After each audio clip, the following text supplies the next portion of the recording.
Hello, everybody. Welcome to Nintendo Pow Block here on Boss Game. I'm your host, the enlightened, excited one. Joining me is the devastating Dungeoneer himself, Mr. David Laxby. Hey, everybody. The gallivanting Galatrad himself, Mr. Jacob Taylor. What's going on? I can't believe I came in second this time. Yes, because we have the insightful Indy himself, Mr. Dan Murphy. Hello from Green Bay, everybody. Yes. How are you guys? Doing well. Doing well. I Not am bad. I am recovering from a fun weekend of being turning 41. So Yeah. I definitely took a good vacation. Got to eat some Irish food. And I'll talk a little bit about that in Snacktindo. But yeah, had a great weekend and everything. And got some lot of snacks and sauce that we're gonna divulge in. Trust me. But yeah, me and David had a discussion with Celeste about coffee talk. Mm. Um, Dan has a strategy guide out, I should say, for Pac-Man 99.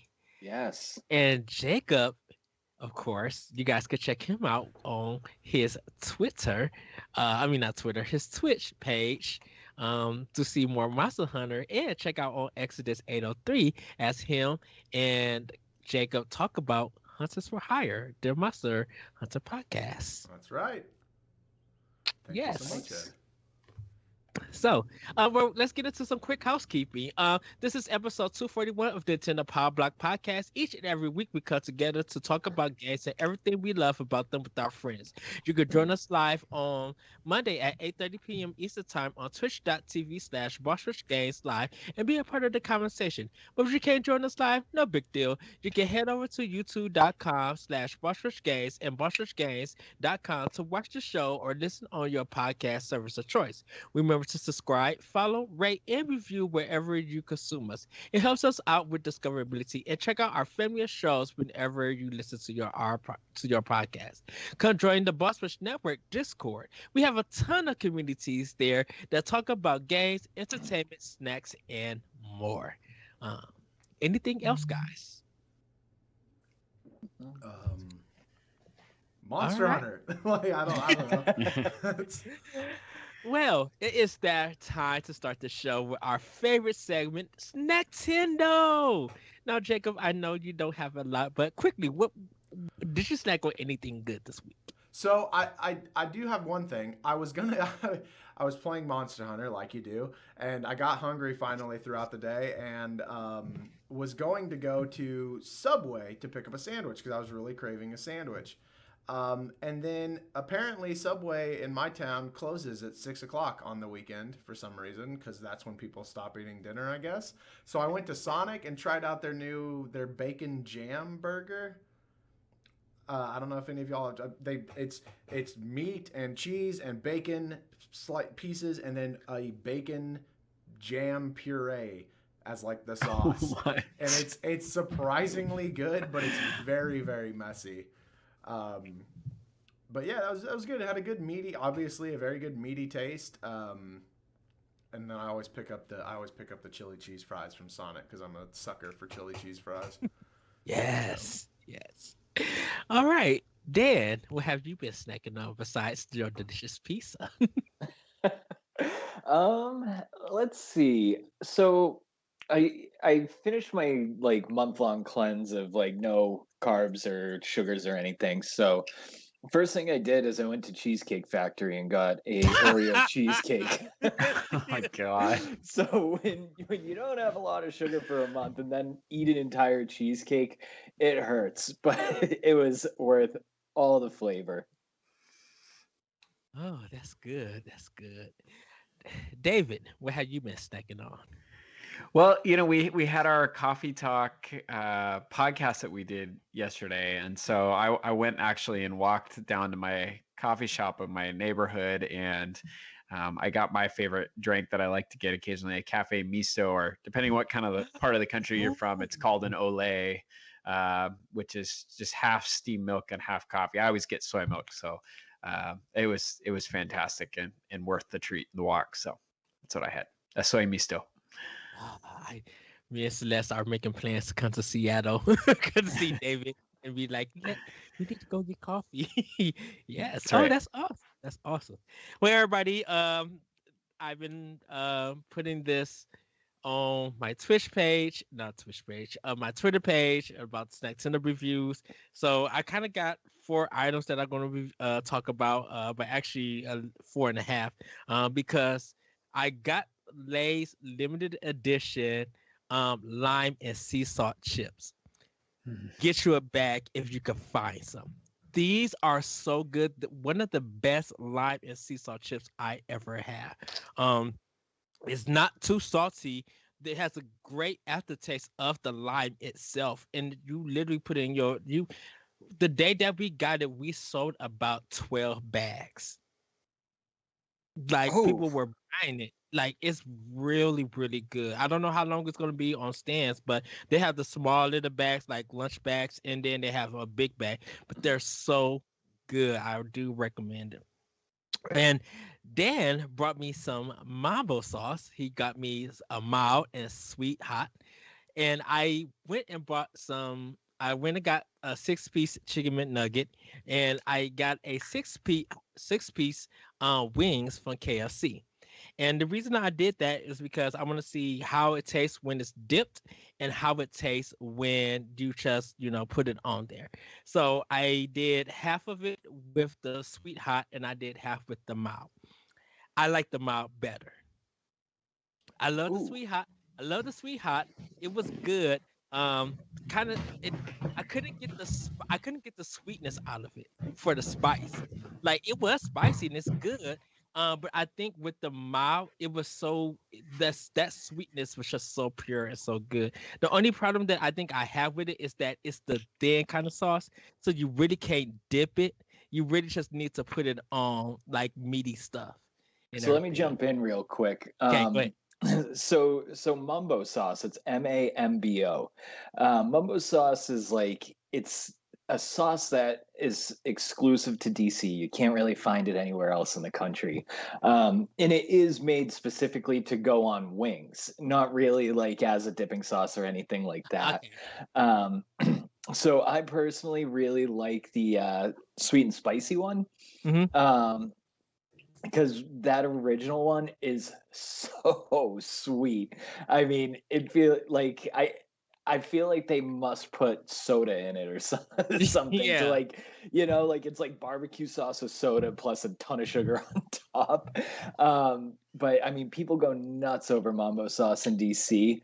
I personally am just I'm not crazy about it, but I did want to get it for you to see how you liked it.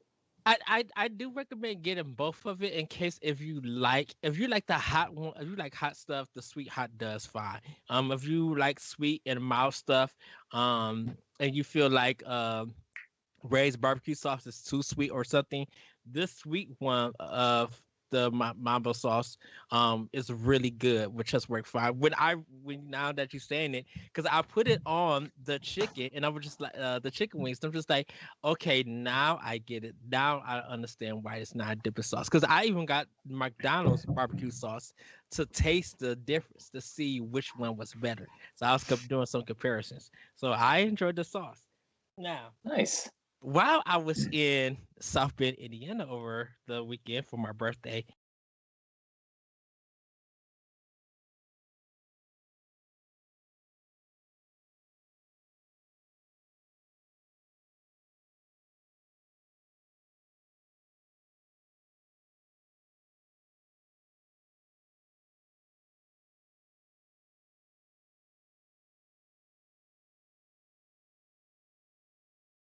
but I did some McDonald's chicken nuggets and dipped it, and it's so good.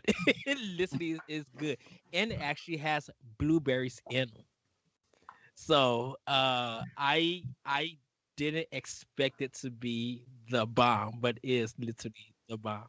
Um, next, last two, I have Hosties, um, Twinkies. This is mixed berry right there. It tastes like a raspberry cake, so that's good. And then I have the s'mores cupcakes. These are limited edition, and they're very good too. Also, So I have a unicorn. I have a unicorn flavor of the Twinkies, but I haven't started eating them yet. But yeah, that's my snack Tendo. Yeah, I say go Amazon, order the mambo sauce, and if you want to see if they could ship out the blueberry barbecue sauce, I said go ahead and do that. I didn't know they did fruit barbecue sauces. Uh, but I want to try them on ribs now to see how they taste. Last but not least, this coming Thursday, I am going to be trying Thai food, so I will be reporting on that. There, Nice. people have given me recommendations, so I'm going to hop on the good old train to Chicago and find a Thai place and order the food and see how that tastes. But everybody, we're gonna get into our game fact events. Dan, it is in your hands. All right. I thought this one was kind of funny. So Nintendo had a failed mascot that they tried before Mario. His name was Discun. Um, so the blurb says Mario has been Nintendo's mascot for decades, but before the plumber came along, the company tried out a few different ideas. One of these failed mascots was Discun, aka Mr. Disc, a yellow character who represented the Famicom disc system, which explains why American audiences likely have no idea who he is. This disc system was an add-on for the Famicom and used rewritable floppy disks, and Discum was the logo that appeared on each game. He was actually featured in some ads for the device, but once Nintendo ditched the system, Discum went with it. Nowadays, Discum is relegated to the occasional cameo in Nintendo games, such as collectible trophies in Smash Bros. Or as a hat in your Mii can wear on the 3DS. So I looked up a couple of pictures of him, and when this podcast release, I'll post it on our Twitter page at Nintendo Pow Block. Yeah, Okay. at first I didn't know what you were talking about, and then when you started like actually getting into it, I was like, oh, I know exactly. Like I can picture exactly what it looks like. It looks like a little Famicom disc with eyes. That's really neat. I did not know. That was a fact that I didn't actually know. That's what we're here for, Jacob. Yeah, man. Yes. Yes. All right. Thank you, Dan, for that game fact events. And now it's time for Femi News. David, take it away. All right. Well, we got some big stuff in the news this past week, and I'm excited to chat about it with you all. Do we ever? So we'll start with the announcement that E3 2021 has been given a date, and Nintendo, Xbox, Capcom, and more have all confirmed. So this is from Ryan Craddock over at NintendoLife.com. Says the Entertainment Software Association has announced its plan for this year's E3 event, revealing that several major publishers are already on board, including Nintendo. A quote, reimagined all virtual version of E3 will take place from Saturday, the 12th of June to Tuesday, the 15th of June. The ESA says that developers will be showcasing their latest news and games directly to fans around the world, and that this content, presumably meaning live streams and the like, will be available to everyone for free. As for the publishers that have already signed up, here's the list so far. We have Nintendo, Xbox, Capcom, Konami, Ubisoft, Take-Two Interactive, Warner Bros. Games, Koch Media, and more. Interestingly, though, Sony has said that they will be sitting it out this year, which is noteworthy. So, for consideration, I'd like to know if you have any reactions to this story, to the return of E3, and what are you most excited for? I definitely have a few that I'm excited and hoping for. And then lastly, is Sony sitting out that big of a deal? Is that a mistake for them? So, Jacob, we'll start with you. What are your reactions to this story? I think this is great. I definitely, as many people did, really missed out on E3 in 2020.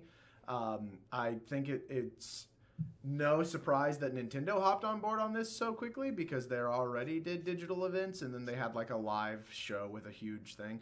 I do think this is going to be interesting. What I'm more looking forward to is how this might change E3 in the future, because these digital events means that, guess what? These companies don't have to spend several $1,000s on booths and people and ushering all of that. You know, the E3, the company that hosts that itself doesn't have to spend money on the convention center and tickets and all these other things. And so I am interested to see how that plays out. I know I'm already going to have to request off on that Monday and Tuesday because I try always to, so I can like sit there and especially with the Switch. What a godsend that is to just sit there with your Switch and watch Nintendo and play Nintendo. And it's great.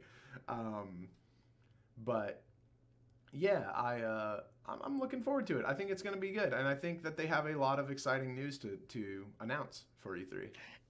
So Jacob, any predictions or games that you feel like you want to see a preview of for this year? Yeah, so I'm predicting that before E3 we are going to get a Legend of Zelda 35th Anniversary Direct, but they are still not going to tell us anything about Breath of the Wild 2, and then E3 is going to be like a huge focus on Breath of the Wild 2 with a launch later in the year. Yeah, I got to agree with you on that. I am holding out hope that we'll get a Zelda Direct just like we did for Mario. And my guess for that is that we'll probably get the announcement that Wind Waker and Twilight Princess are coming to Switch. And then all the big stuff I think will come out, with Breath of the Wild will come out at E3. What about you, Ed? Is this a mistake for PlayStation? They have State of Play, Nintendo has Directs, Nintendo's still participating. Is PlayStation missing an opportunity here? PlayStation isn't missing out.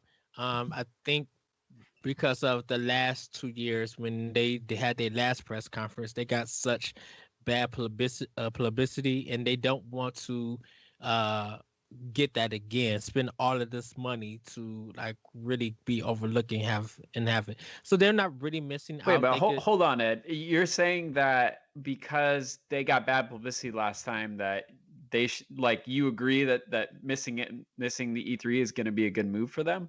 Yeah, because the thing about it is that no one had when they said, because Sony said they're not returning to E3. They're just not making any plans to return it. They seen the success of State of Play. They seen that they still can control their message with that, and so we turn it to it, and definitely with their business and stuff, they feel like they don't need E3 anymore. They could do their own thing. So what the gamers are not missing out on Sony. People stop asking about Sony. It's become an expectation. Like, you've been gone for 2 whole years, so why should we look forward to you being there? So Ed, what does that say though about Sony and their product then if they can't get E3 right? It just says that Sony, it just, for a lot of people, it just feels like the talk is going to be on Microsoft and Nintendo and everybody else. And Sony is not going to have the talk that they really need. When Sony needs to be talked about, they need to do it at a time when no one else is focused on the other companies with it. So, and plus they don't have anything ready to go and show yet, because PlayStation 5, as good as it is, there's not stuff in stores. Their first party stuff is not really ready to go, because after Ratchet and Clank comes out, what else is dropping? What else is Sony going to talk about and do? And I feel like at E3 they're just not ready to do anything. So that's where you're seeing it be not a good idea for them, because they don't have the content. Jacob, you look like you have a thought on that. Yeah, so this is a common thing in the games industry, and there's a lot of journalists and people talking about this, is that there's a very significant wave that has happened throughout ever since gaming hit the mainstream again with the NES, is that a company becomes successful and then they ride on that success and get a little bit too big for their britches, and then they think they can just do it over and over again. And like, since the success of the PS4, I personally and many others have been saying like, oh well, the next one's going to be pretty rough, because you saw it early on too, where like with Fortnite, Microsoft and Nintendo were playing nice and they were, let's do crossplay, and Sony at first was like, no, we want you only to play on Sony. And this is kind of that same thing, I think, in that they think that their State of Play, they think that they think that they're bigger than they actually are. And right now we're in a really interesting time frame, because it's so hard to find both of those consoles, the Xbox One X or One, right? It's the One X, Series X, and Series X. S, and the PlayStation 5. Oh. it's so difficult to find both of those that there is no conversation of like who's winning right now, because you just can't. You don't, like, it's Nintendo because they have the product to put out there. That's like the main reason. One more thing before I hand it over to you, Dan. They're closing a lot of their Japanese studios, and they believe Sony has now a belief that their business is going to be in the West. So if Naughty Dog, if Sucker Punch, and all of the Western studios that Sony owns, if they're going to be making most of the games for PlayStation 5, and Nintendo already is dominated in Japan, what presence Sony's gonna have if it's gonna only appeal to American players and not everybody else around the world? So Ed, it's interesting that you brought that up, and that story from this week that you're referring to there is not one we get to today in our news because it's not directly Nintendo related, but there is a lot of drama happening at Sony right now with their content producers. And I got to ask you, Dan, do you agree with this idea that they've got a little bit of hubris going on here? And is it a mistake for them to be missing E3? Yeah, so I got a lot of thoughts going on. Ed, two wrongs don't make a right. Like Sony has to be in this. Like, this is a new format where we're doing everything online. Like, what is the, I understand not going to the show itself and kind of saving your expenses that way, but when it's all online, what are you saving here? Like, you're coming off as the company that's too arrogant to show up to something where we're all trying to celebrate gaming. And I can't wrap my mind around why this is beneficial to them. You know what I mean? Yeah, they can put out a state of play, but put out the state of play with E3. So that's what Nintendo's doing with their Direct, probably. Exactly. I can't wrap my mind around this one. Yeah, it's just, I think Sony, like I said, it's become an expectation because Sony's just not doing it anymore. When they did their last one, they paid that money to build that whole stadium to have that presentation, and look how it turned out. They lost out a lot of money, and they were just like, we're not going to do this again if this is what we're going to get out of it. Yeah, so So go ahead, Jacob. I'm gonna jump in on the last word here because we got a lot of other news to get to. But I have a couple more thoughts on this. All right, Dan. We'll kick it over to you because you've gotten the least amount of time to talk. So go ahead, Dan. Yeah. So yes, and you guys are missing the low-hanging fruit out of predictions. The Switch Pro is coming, you guys. That's it. Like, come on, that one is so easy. How did you miss it? Okay, David, go ahead. Can I Jacob, did you have one more quick thought, Jacob?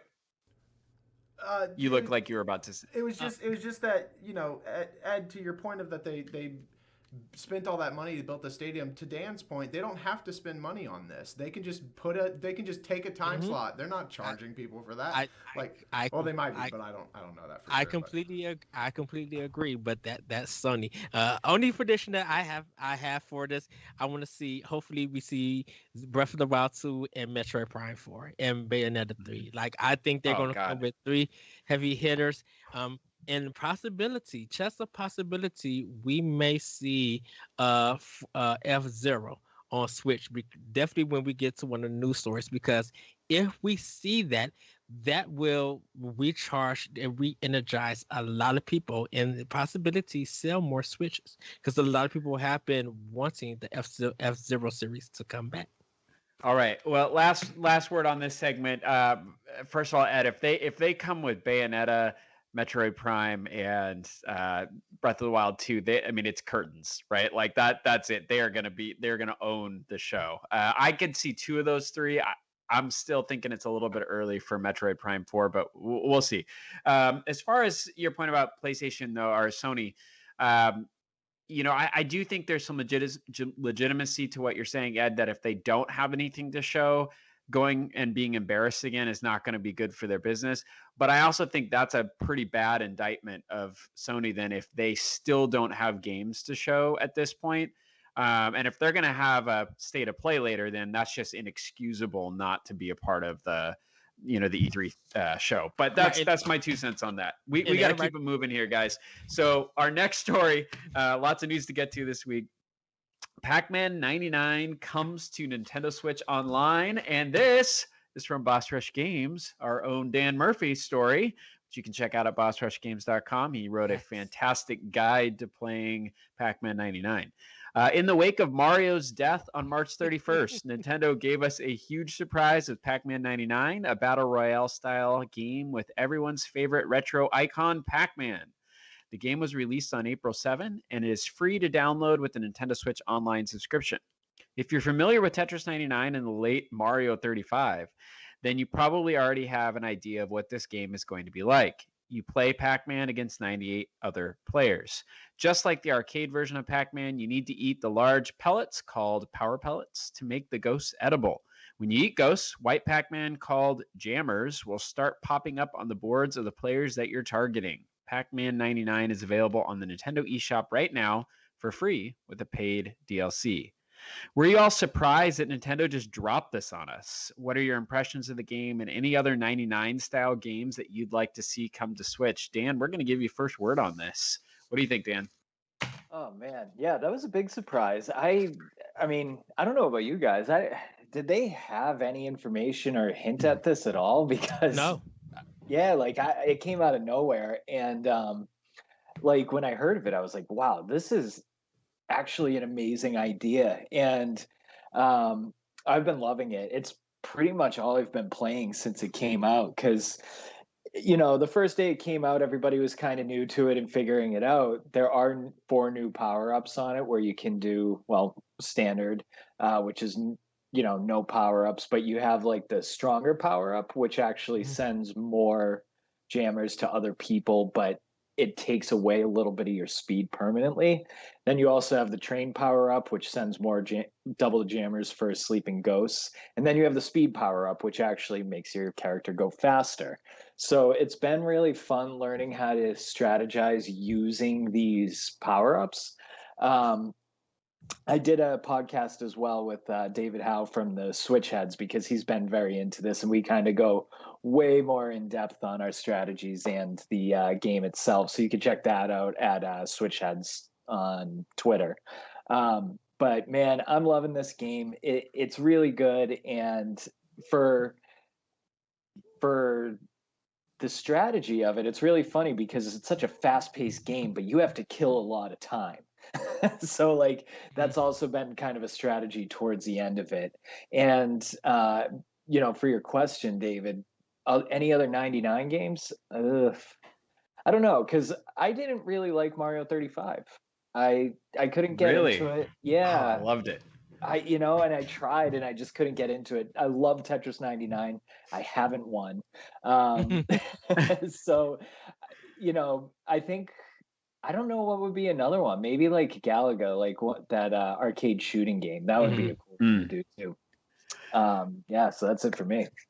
Well, I'm actually going to jump in on this one. I was surprised, but not too surprised, just because Nintendo likes to drop big surprises on us. And I think that's one of the things about being a Nintendo fan that's so much fun, is you really just never know what they're going to do because they're so tight-lipped about stuff. I would absolutely go bonkers if they dropped a Four Swords style Zelda 99 for the 35th anniversary. That would be so fun. Can I how would say that work? Go for it. I say I think when Jacob was talking about for that direct, that would be in it. That's going to be the one that they show. Well, I think it'd be great because you could change up all the formations that the 4 links get in to have different attack strategies, and then as you kill enemies, they just send them to other screens. You could get the force gems to have power ups. I mean, I think it's really the style of game that would work well for something like that, and I think it would be just a ton of fun as a limited run thing.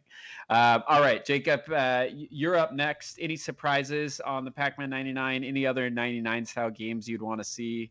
What are your thoughts on this story? The thing that made me happiest about this was that it was a surprise. There's always leaking going on in games, or rumors which end up being leaks. And it was just really nice to have something announced and released before anyone could talk about it or hint at it. I'm not good at Pac-Man. I'm real bad at Pac-Man. I made it to the highest I've made it is like 50th or 53 or something like it. I'm terrible at it. I should absolutely read Dan's guide and listen to that podcast because I'm real bad. So I like for me personally, it wasn't that exciting. The idea of a Zelda 99 with like four sword style combat intrigues me. Are you thinking like one player controlling four, like that, or Yeah. with the formations? Okay, that would be really cool. I do think that. I think that like a Kirby game would be more suited for this because it could be based off of like everyone start like power ups might be like randomized and there might be like a give and take of like, oh well, if I eat this power up I will be stronger because some power ups are better, but then it'll go to the people that I'm targeting so like they can get it too and that sort of thing. I think that would be kind of cool, but overall the coolest thing about this is just that we got a surprise that it wasn't something that we knew about at all. Like I can't even imagine like the deepest parts of the internet were like, yo, Pac-Man 99's a thing. Yeah. Like Japan nobody even- saw this coming. Japan didn't even know about it. Yeah. Like I honestly wouldn't be surprised if Nintendo of America work employees woke up and they were like, "Well, wait, what?" Like, and they had to like scramble to make it the announcement on their side. Like it was nuts. So that's the coolest thing about this because like that is something that I really miss from the pre-internet days of just like getting surprised about things. Ed, you have the last word on this for us. So, I didn't know nothing about this. I didn't expect anything. I didn't even know they was going to replace Mario 35. I thought we would just be like, okay, we're back to Tetris 99 and everything. And they were like, nope, we got something back up to replace it. Here you go. And I feel like this is going to be a current thing that we'll still have Tetris, but then different games was going to be over it. So what I would like to see, there's 3 games, so please forgive me. Excite Bike, I would love to see S99. Yes. Oh, that's such a good idea. Outrun from Sega 99, I would love to see.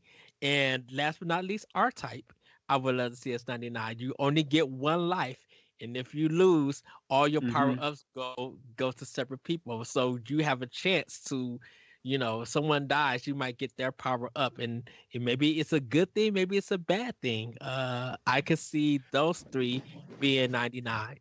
Ed, those are fantastic ideas. I especially the Excite Bike, man. That one makes me so excited. Jacob, you look like you had one more thing to say as Ed was talking there. Sorry, yeah. So Ed reminded me, other than Mario, which was Mario 35, there is not a Nintendo 99 thing. It's all third parties. It's Tetris and Pac-Man, which makes me like the idea of the R-Type 99 gets really cool. Or then like maybe Contra 99, where it's just like... Ooh. Like that could be insane, but that also is very interesting. I didn't realize that. Like it never crossed my mind that they haven't put their IPs into this 99 idea. Because you remember those mini games with the NES Classic, not NES Classics, the NES thing that came to 3DS and Wii, NES Remix. where NES Remix. Nintendo has a chance to bring that out as a collection and make a part 3 for it. So they probably would be like, you know what, we could do this and sell and make a profit instead of doing a 99. Well, I think Ninja Gaiden 99 would be the hardest game of all time. I That do would not be want to just deal with evil. that ego at all. Oh no. All right. So speaking of IPs, Nintendo is working on producing new IPs. This, according to Nikkei, a journal out of Japan there. And this came via NintendoEverything.com, who translated the interview. So speaking with Nikkei, Nintendo president Shuntaro Furukawa was asked about what's next for Animal Crossing fans. And in that article, his response, he said, quote, "As we spend more time in our homes, we are becoming increasingly spoiled for a choice when it comes to entertainment. For people to choose to play our games with their limited free time, the games must be interesting. Competition is fierce, and we're not looking at the current situation lightly. We are constantly looking for new ideas and researching what we can utilize next. In the future, we want not only work on our staple series like Mario and Zelda, but also work on new games and new series. Regarding the calls for a new Switch model, we're constantly thinking about ideas for new consoles, but many ideas simply aren't feasible because of our cost or limitations in technology. We devote a lot of resources into developing technology in case of any of these ideas become feasible in the future. So for consideration, have any of the current Nintendo IPs grown stale? An idea I know that you recently explored, Ed, in a Boss Rush Banter piece that you wrote. What does this mean if it's true that they're moving on to new IPs? What does this mean for lesser IPs that have gotten pretty much ignored from the company, like F-Zero, Star Fox, Kid Icarus, and Mother? Jacob, I'll give you first word on this story. What are your thoughts? Circle back around to me, actually. Okay, no problem. Ed? This is good because we got stuff like Good Job, a little small kind of indie style feel, which was completely fun. Um, we got the one puzzle thing with the square. The square. Not why can I not think of it? That people love that was on 3DS that came to console. I think it's good that Nintendo focus on small games while still thinking of new IPs to bring to their systems. Because it just expands their library of games and their creativity. I don't think their old games are getting stale because they try something new. They try different art styles. They try different techniques to see what works or not. Like look at Breath of the Wild. Nintendo working with Unreal and how they figure that not only is this game action adventure role playing game, but it's pretty much a scientific physics game and stuff. So they're going to still be working on their well-known IPs and bringing new ideas while still trying to bring in uh new like franchises that they could get into. Look out Splatoon. Splatoon's a perfect example on how that would have been a concern for a lot of people, and look at how it's turned out. It's going on their third game that people are excited to see. So I And think that this is third one looks big too. yes. So I'm excited to see what they bring, and I think people are willing to support them with these new games. Dan, we've talked a lot about how great Nintendo IPs are. What do you make of this idea that we might get a few new IPs for Nintendo? This is no surprise to me considering how much port fatigue I have over the last couple of years. I feel like Nintendo has been like just beating a dead horse with port after port after port after port. So I feel like they have to have something brewing with new IPs. And when they do have new IPs, they give so much love to it. So yeah, give me some new IPs, give me something good. I'll play it. And I'm excited for it. You didn't seem to mind the story that leaked earlier this week about possible Fire Emblem ports, though. No, not at all. But I mean, like it doesn't excite me though. You know what I mean? It was like I think the only port I really got excited about was like 3D World and Xenoblade Definitive Edition. But like all the other ones, I'm like, okay, yeah, that's great. Like I'll buy them, I'll play them. I mean, I'm always giving Nintendo my money, so why stop here? Oh, But like I'm not gonna be like, oh, Path of Radiance, this is the best game ever.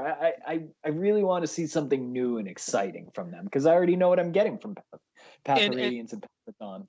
and David, Ed? the Famicom Detective Agency, games that was released in Japan that never came to America, that's getting a new look, has a chance to come out here to America for us to experience. Like Nintendo even got some IPs that I would love to have Captain Rainbow here in America. And they still got IPs that have not been released that they could update and bring to America.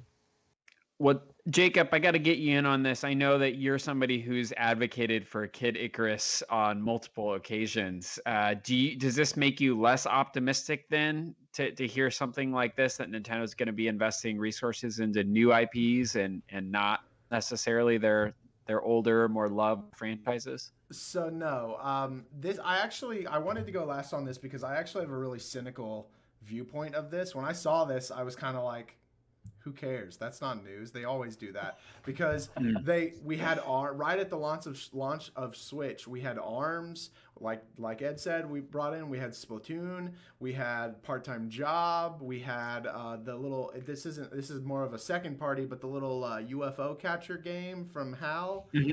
Like they always do new IPs. The problem that I think that a lot of people don't realize is that most of their new IPs aren't the next Mario and Zelda. Like, Yeah. but they're not, you know, there's always this conversation of like, oh, well, they you know, they have Mario, Zelda, Kirby, Metroid, Yoshi, like, and that's it. And like the spin-offs like Mario Kart and things like that. But like in reality, they've been making new IPs quite a lot. There was again, I think it was a second party, but the Armadillo guy on the 3DS. Yeah. Dylan's Rolling Western, I think that's what it was, maybe. Yes. Like that, they do this a lot, and they just don't always hit home for everybody. So this is like, I don't think anything else is going anywhere. I still think that they need to invest in my $1 million idea of Kid Icarus meets Dark Souls. But yeah, like I was just kind of like, this isn't news. Why would anyone write about this? Why would anyone ask this of him? Like who? Yeah, that's almost like asking a similar question in this of, are y'all working on a new console? Duh. Like, yeah, obviously. Well, let me play devil's advocate here for a minute, because I think, and I largely agree with what you're saying, Jacob. I think there's two reasons that people are maybe reading into this and thinking new IP along the lines of Mario or Zelda, like you're just saying. It's one, he went into this unprompted when asked about what was next for Animal Crossing fans, right? So Animal Crossing is, I mean, it's not new, but it's new to being the big IP for Nintendo, right? And on top of that, in that same sentence, and this could just be a victim of the translation here, but he says, we want to work on our staple series like Mario and Zelda, but also on new series. So it seems to put, on par whatever these new series are with Mario and Zelda. But whether that's just a product of the language translation and maybe like you're saying, it's just lesser IPs. So even like within that, I kind of find it interesting that like even while you were reading it, you skipped over it. It's new games and new series. New games could mean older IPs. We don't know what it means. Like they're just working on stuff, man. Like it. Yeah. I feel like I'm coming off like I'm attacking the three of y'all specifically for y'all's opinions or anyone. But it's just what like, new IPs have we seen on the Switch though? You know what I mean? Like Clubhouse games worldwide. that's not even a new IP. That was on the DS. Those games were on the DS a lot. I didn't even know that. We haven't really seen anything new. Well, that's what I'm saying. Is like we had ARMS, we had Astral Chain, we had ARMS and Astral the UFO game, we had Part-Time Job, we had the Stretchers game. Good Job, yeah. We had if y'all remember, like after Overcooked was so hyped, we had that not moving out. It was like a Stretchers thing where like you were like an ER team trying to get, like they do stuff all the time. It's just people don't notice it because it's not Zelda and Mario. It's not like the big thing. It's not like this super exciting thing, but they do it all the time. Well, I think the thing about it is that Nintendo right now in the industry is the only ones that are doing new IPs, are willing to take chances and do something different from a major company. Everybody else, if we're looking for new IPs, it's mostly an indie game. Which, Ghost of Tsushima just was the best game it was pretty much the game of the year last year. Like that's a new IP. Yeah, and it took a while for Sucker Punch because we didn't know what Sucker Punch was doing after the infamous Second Son and their DLC. All right, well, we got to go on to our final story here. So this is from John Frasia out of NintendoEnthusiast.com. Switch hardware shortage is possible later this year, says Furukawa. In an interview, so the same interview with Nikkei, relevant translations by VGC, Nintendo President Shuntaro Furukawa discussed Nintendo Switch hardware production. He explained that while manufacturing is currently fit to meet demand, another Switch hardware shortage could occur later in the year if current intense demand continues. Quote, we have been able to secure the necessary materials for the immediate production of semiconductors for the Switches, said Furukawa. However, in Japan and other countries, demand has been very strong since the beginning of the year.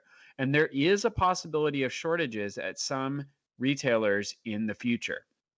He added that it was difficult to state how Nintendo would handle such a Switch shortage and satisfy orders that have been placed.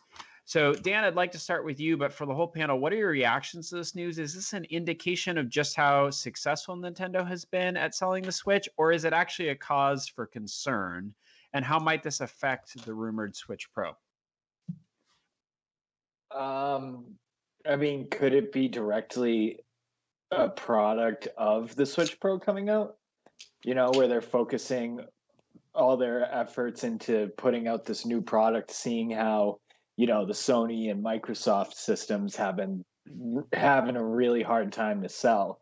So, I mean, I don't really know what's going on in the world with like graphics cards and these chips that are having a hard time manufactured. So I'm going to defer to Jacob on that stuff. But that's pretty much all I got for this story. All right, Jacob, your name's been invoked there. What are your reactions to this story? Yeah, so I actually feel like a little bit of an insider on this because I'm a process engineer and technician for a contract manufacturer, and our own company, which has nothing to do with gaming, have a lot of weird back orders and delays on parts and just things like that. So I've actually kind of seen this coming for a while, and it's going to end up coming for everything. You'll continue to see a shortage of the PS5 and the Xbox Series X, and it doesn't surprise me that Nintendo's getting there as well, because like things that are normally readily available in the hundreds of thousands are becoming very hard to find. And I'm not sure if it's due to COVID or due to something happening in the world, but I don't think that this has anything to do with Nintendo's success or failure or with their planning. I think it literally is just down to the people that the companies that manufacture these parts that are required on these circuit boards that are in the Switch, that are in the dock, things like that, that it's just becoming harder for them to keep up with demand. It's becoming harder for them to keep up with supplying out these parts. And so it's just kind of the natural ebb and flow of it. So based on that answer, then, Jacob, let me reframe this for you, Ed. You know, you've been somebody who's been pretty critical of Sony and Microsoft to a lesser extent for a lack of availability with their hardware and software. Nintendo's largely steered clear of having these kinds of supply issues in spite of selling the most consoles by a mile. What are your reactions to this idea that there could now be a shortage, and what do you see being behind that? Is that potentially signaling an end to Nintendo's dominance in sales if they have some of these same kinds of issues? What are your thoughts on this story? Well, I don't think it's going to hinder their dominance in sales. Right now, I think they're pretty fine, and because their stuff is custom made, in a sense, I think they'll be okay. Because they still have the light, so maybe not all the components that's in the original Switch. Excuse me, that may be in the light. They can still sell systems through the light. But Jacob, you said you got something to say, or? Oh well, I was just gonna. You go ahead and finish your thought, Ed. You go ahead. No, go ahead. Go ahead. Well, so I kind of again with my knowledge from being inside this sort of manufacturing industry, I think it mostly just has to do with the fact that Nintendo buys stuff from the previous generation. The reason Nintendo's console is not as powerful is because they're using older things. They're using stuff that has had stock for a long time and has had repeated stock. And again, as part of that process of, because you can't find one part, you have to kind of move to an alternate. That stock might be getting bought up now for other reasons that maybe people weren't going to it previously. That's a possibility. But that plays a big part in it, is that because they don't use the newest, hottest thing, they can find stock readily available of those parts that they need. So Jacob, that's typically go ahead. So is it typically like a graphics card or something like that that's been going out of stock? What specifically have you seen that's like causing this? Well, so Nintendo's manufacturing company builds everything from the ground up, right? So like Okay. you hear people talking about like, oh well, they're using this processor, they're using this graphics card, but like they still have to build the rest of the board. They still have to put capacitors and ICs Mhm. and resistors and everything that goes into making a board and whatever they need it to do. Um, but that, like I said, that eventually you run into a stock issue with how that market has been. But like they're not buying specific, like they're not buying like how you would think you go out to build a computer, right? Like you buy the Yes. finished product, but the main contract manufacturer builds that motherboard. They build that graphics card. And that's where they're running into issues, which then in turn falls to the customer in those cases where it's like, well, I can't buy this graphics card for my computer because the manufacturer of it can't build it quick enough. Mm-hmm. Mhm. Gotcha. Well, And Jacob, we're gonna begin wrapping it up here, but Jacob, I think that's a good point for us to end on, is something to think about, that in a way Nintendo's commitment to game experience first over hardware has actually uniquely enabled it to be successful during this pandemic in a way that Microsoft and Sony haven't. uh, Absolutely. Go ahead, Ed. the last thing I have to say, if they do end up getting the shortage, it's going to probably be from E3, and it's probably going if E3 is very successful for Nintendo, the fall and the winter is going to be the problem probably for them because of Christmas and people are buying up the systems if PS5 and Series X are still hard to find. I think that's when probably the shortage thing will get put into play. Now, if a Pro does come out, I think the Pro would save it, but it's going to be really to see how the rest of the year that Nintendo does. And Ed makes a great point. Like he wouldn't, like, similar to what you said, David, is he wouldn't just say this off of an Animal Crossing question without some sort of idea going on in his head behind the Mm-hmm. scenes. So I do think that what that speaks more to is that they know they have big announcements to make, and so they are kind of they're slowly building PR to say like, hey, we've got these big announcements that may come at a detriment to some of y'all though, because we won't be able to get Mm-hmm. new people out. And it's almost like kind of sneakingly being like, if you want to switch, buy it now because Yeah. like Yeah. so yeah. That is the Nintendo way. Well, thank you, panel, for a great discussion. That is the end of our family news segment. So, Ed, I'm going to go ahead and hand it back over to you. Take it away, Ed.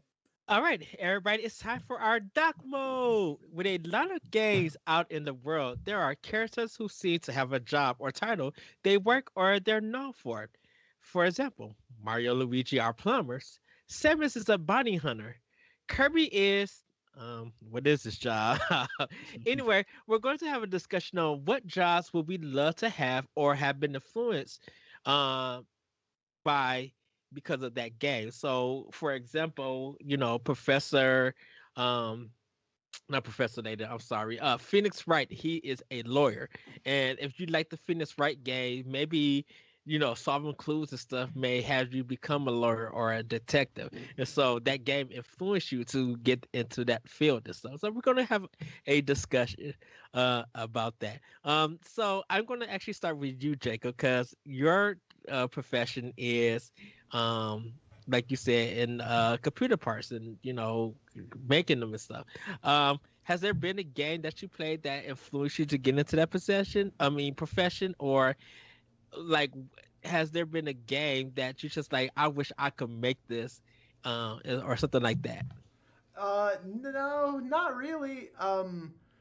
I mean, I guess like my overall desire to solve problems kind of gets into that, because again, it's like contract manufacturing and engineering is a little different than like design engineering. Mm-hmm. So it's my idea is more of my job is more of like solving problems that come with the inevitable issue of building these things and streamlining that process. And I will say that like while I don't play them much anymore, although that's not true. So my common thread in video games is that I try to find the most efficient path to get to my goal. And sometimes that does include like sidetracking a lot because of quests, but like that's part of that goal, right? Is completing all the quests in the game. And I don't like wasting a whole lot of time um, in games like that, especially in single player games. I'm like Breath of the Wild is often touted as like, oh, sometimes I'll just log into that game and run around, and I'm like, no, I don't. I love that game so much. I'm happy to spend my time in that world if I have something to do. If I don't have anything to do, count me out. I'm moving on to the next thing. But as far as like what type of dream job I'd like, I think Kirby would be a great job, man. You'd be like a professional food taster. Like, I think that's kind of what he does. But no, there's no specific thing that I've been like influenced by, I think. All right. What about you, Dan? So thinking about this, I was like, I probably have two different moods for what kind of job I want in out of some video game characters. So one of them I was thinking, when I have a lot of energy, I think I would like to be Nate Drake and just be basically a treasure hunter. I mean, Uncharted is like the coolest games. You see the coolest landscapes and go to like the coolest areas. I think that would be an absolute blast. And then, with my current job, that's just been, it's fast paced and burns me out a lot. I'm like, you know what? Maybe Isabelle from Animal Crossing would be a nice job. Yes. Where I can just hang out on an island and have a good day every day and look for my sock and tell people that there's a meteor shower. Like, that sounds amazing. How many times All right, can you what fall about- for the plot twist though, Dan? If I was in her position, every single day. Nice. What about you, David? Well, I have three. Dan definitely took one of mine, so I was going to say Tom Nook from Animal Crossing, mostly because, as you know, I'm usually drinking a cup of coffee when you see me, and also staying up all night, and so Tom Nook and I are on the same page with that. You're gonna Other knock ones. down doors collecting money from Broccolo. And... Yeah, well, I'm not a. I don't yeah. see you doing that, David. All right, there is. He is a bit of a loan shark. So the two other ones that come to mind for me, Toad's treasure tracker. I think he's sort of less than imposing presence, but yet always goes to these fun areas, and you can't really jump. So he would be one. And then the last one, the one that everybody loves to rag on, and I just love, is Ordon goat herding from Twilight Princess. Everybody's least favorite tutorial to start that game that lasts like an hour, where you herd goats. I love that. I've never been bothered by that start of Twilight Princess, and I could be happy living in Ordon herding goats. All right. For me, I kind of would love to be like a manager or creator because of Roller Coaster Tycoon, especially Roller Coaster Tycoon 3. As a kid, I loved drawing roller coasters. And so when that game came out, I was just like, oh, I could make my own roller coaster and everything. And then 3 came out, and I had this open sandbox where I could just make as many roller coasters that I want. And trying to manage the people who could come in, the timing of everything, and like that would be my dream job, to be like, even though this is considered as science and gravity, and I have to learn a lot of stuff, I would just love to have like one of my roller coasters in somebody's theme park and everything. The other side of that, though, I would like to be Dante from Devil May Cry and be this hunter with this sword, like have these demonic powers and just be able to kick tails and just be fast and stuff, and make these quirky, smug things, but know that I could kill these enemies with just like with ease and stuff. Like I can't. It's very weird, as a good boy that I am. I would love to have that kind of job also. With it, I think if I had to do a Nintendo job though, like a Nintendo character, I think I would be like Samus, a bounty hunter, because fighting all of these powers, being able to search all of these areas and get all of this information, but like be able to fight all of these monsters and everything, especially playing Metroid Other M gets me hyped because of how fast she moves and she dodges and stuff. And I would just love to have that energy and be that kind of bounty hunter with it. Is there jobs that you guys do not want because of a video game? So I just thought of this from the bounty hunter thing that Ed said. I don't know if y'all played it on the 3DS, but there was a rhythm game called Weapon Shop de Omase. Do y'all remember that? So No. this game, this is exactly where I want to be. This game is a rhythm game for the 3DS where you aren't the adventurer, you're actually the shop clerk that runs the blacksmith and builds the weapons for the adventurers. So you have like the classic RPG adventurers coming in and they're like, oh, we're going out to do this, and then you have to the rhythm bang out a sword or a shield or whatever, armor or whatever they need. I think that'd be so much fun, not to be the actual adventurer that risks their life, but just to like hear all those stories and make the armor that they use and stuff. That'd be really cool. Before I get into mine, quick shout out to Mad Pharmacist in the chat. She says, not to be cliche, but Lara Croft is one I'd want to be. Just travel, explore, and kick ass. So that's a good one. One job I would not want is to be the blacksmith in Monster Hunter. Like, I mean, dude, you are just like banging on scales all day. Like, you just make a guy armor. He goes on a quest and comes back and he's like, make me this. Like, it's just never ending. And then you kind of worry about, other monsters coming for you because you're making armor with their scales. Absolutely. That So- or the bunny dongo lady that just never stops cooking. Yes. What about you, David? Well, I was trying to think of less dark ones, but the ones that always come to mind for me, I'm a sucker for any good aliens game. And, those poor scientists in the Alien franchise, they always think that they've got things under control, and inevitably one of the xenomorphs gets out, and it's no good for them. So, yeah, probably any scientist that works for Weyland Yutani. Okay.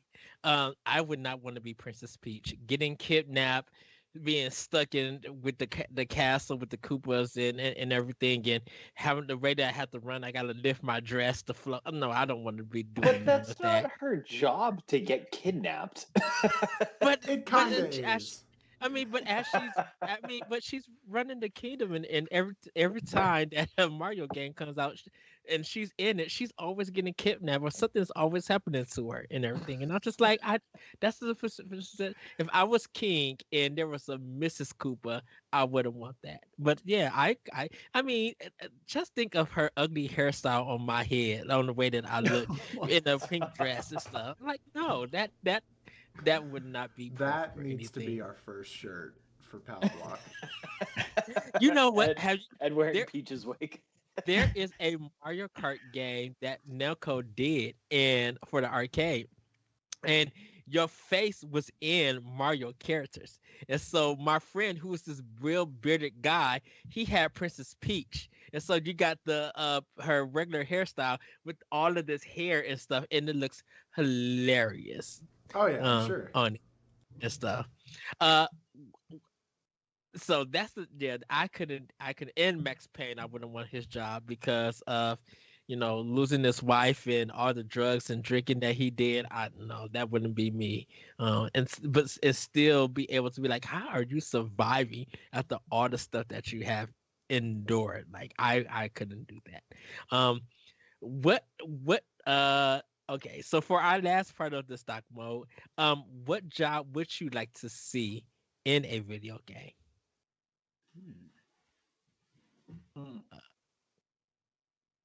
So I'm going to start with you, David.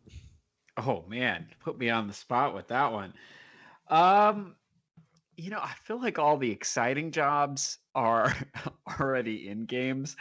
But I do think, Nintendo is they're really great with their indie games and whatnot that have everyday jobs that are somehow still fun, like being a yoga instructor or cooking mama and cooking. So I guess it would have to be something that would be in maybe like a delivery truck driver or something, and you have to get around the city and deliver packages in a certain amount of time, and wonky stuff happens in your day.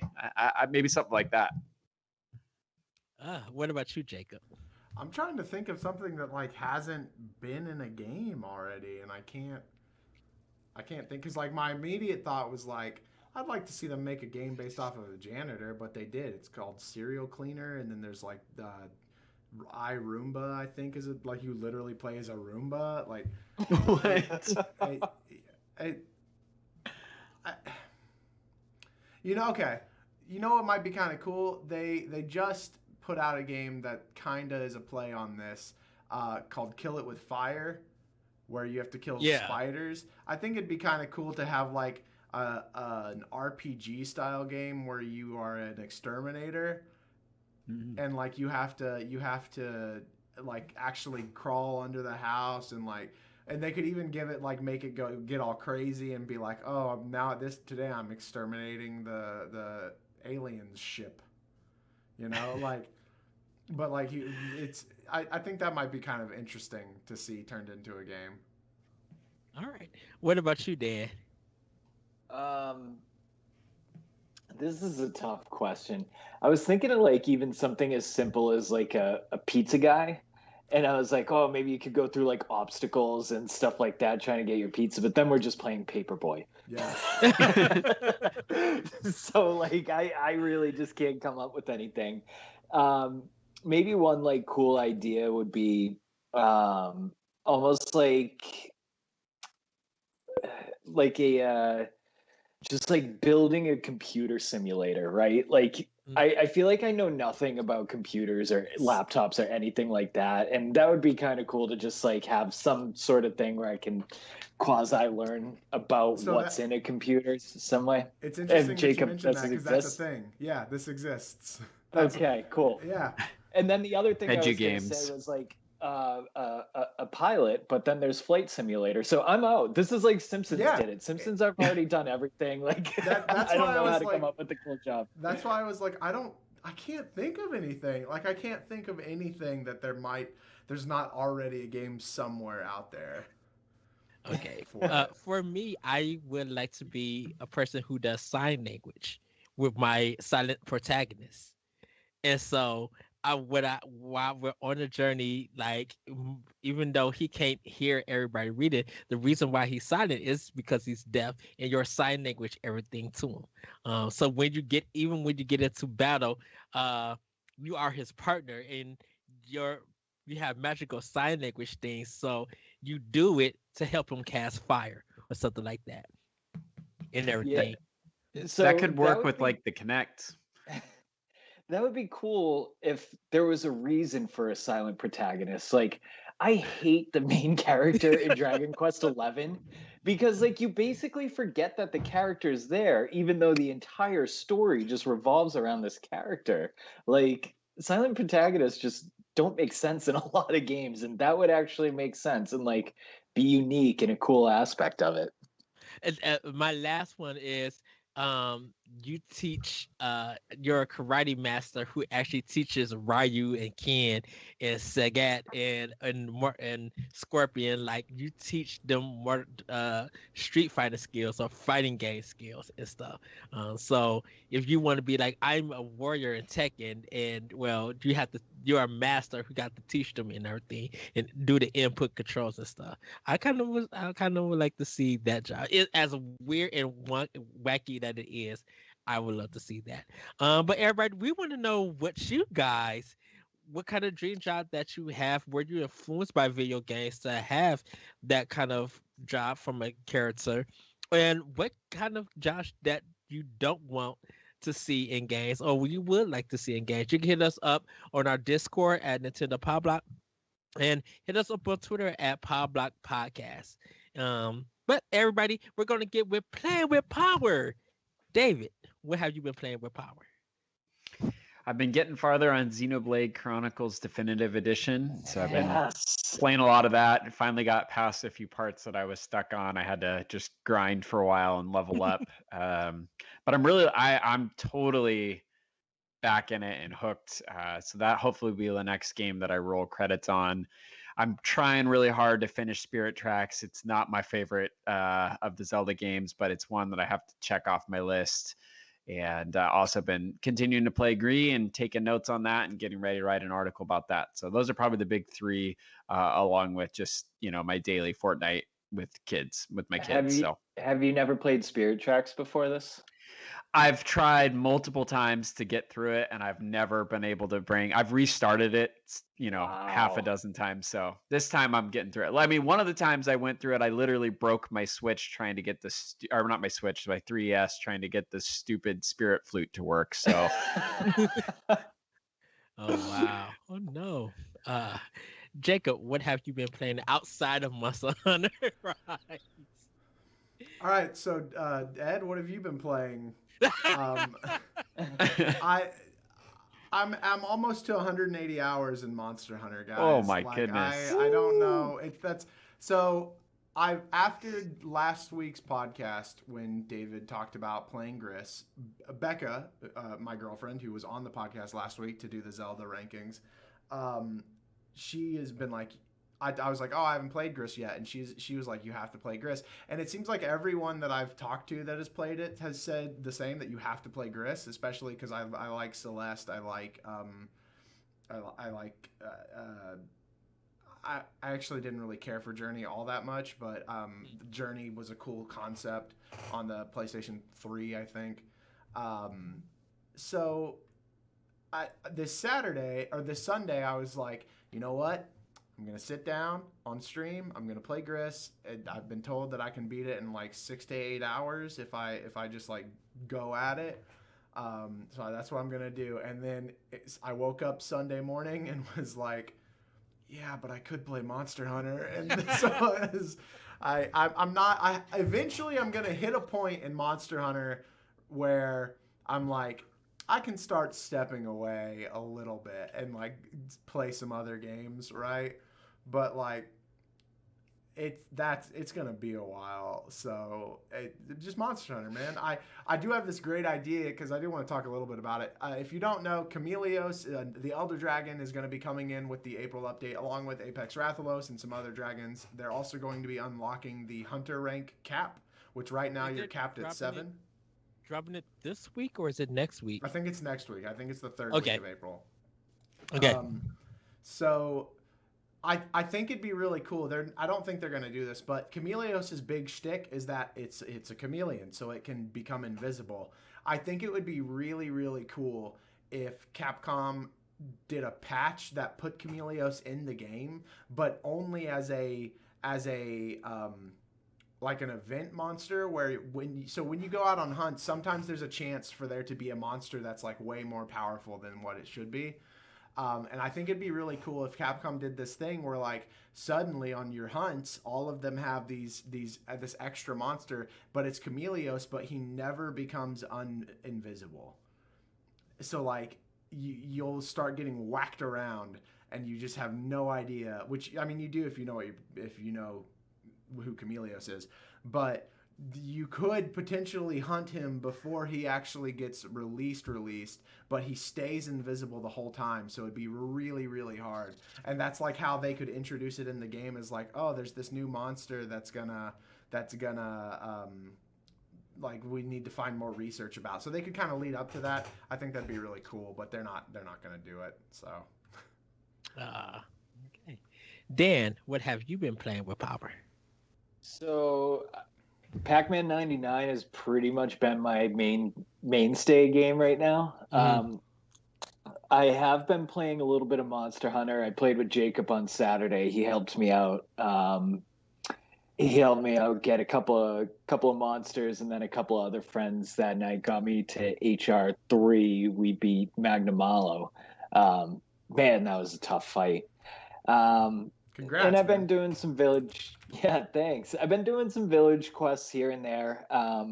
It's still, the game just still hasn't fully clicked with me yet, so I haven't been like really playing it too much.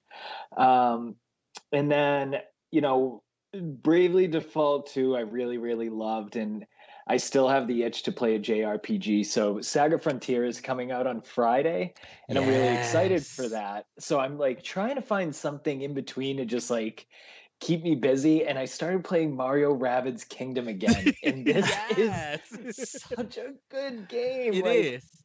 anybody who's listening to this that hasn't played it, it's always on sale. They're basically giving this game away. Just play the game. It is so fun. The strategy of it is so cool. The story's fun. It's just it's a top 5 Switch game in my opinion. And for playing it through 3 times to 100% completion, I am still loving every second of the game. All right. Yes. So of course playing Monster Hunter Rise. I also my friend helped me beat Magnum Malo. So I am at 3. So Dan, me and you probably at the same place right now. Played a little bit more Birdie Default. I'm really gonna spend some time this week playing that. Um I picked up the game called What Comes After, and this is from the creators of um Coffee Talk. oh yeah, of Coffee Talk. And man, the feelings, the stories, the emotions that this game have. You could beat it within an hour, and I just thoroughly enjoyed it. And not Jacob, David, when you get done with Gree, if you ever get a chance to get this game on sale, it's called The Gardens Between. Um, Mm.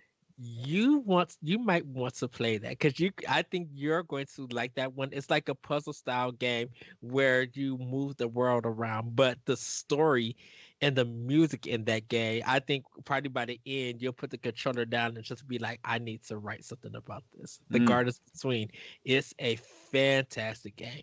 Um, with it, and The I think story's a little dark in it, which is kind of surprising. it is. But Yeah. that ending hits you. That It it, hits it hard. exactly, and the credit music to that game. Oh, I thank you, Dan, for playing this game. I love you so. That was your challenge to me for 2021 to play that game. Okay, um, and, I still gotta finish your game. Um, uh, what else did I play? What comes after? Blaster Master Zero. Like I said, I finished. I'm still playing Blaster Master 02, trying to get ready for 3. Saga Frontier, me and Dan talked about it, so it's already on my system. I just waiting for Friday to unrelease. And I think I think it's time for me to jump in and start The Legend of Zelda 2. Yes. Oh, Excellent. wow, this So is a big step. yes, and I was waiting for my streaming equipment to come, but it's still not here yet. So I think I'm gonna jump in, and I'm not doing SP. I'm literally doing the original emulation one. Excellent. Let me Ooh, know. It's the wow. most underappreciated, over criticized Zelda game that there is. So No, Yes, it isn't. It is very properly like ranked. It deserves all the hate it gets. no. Bah humbug.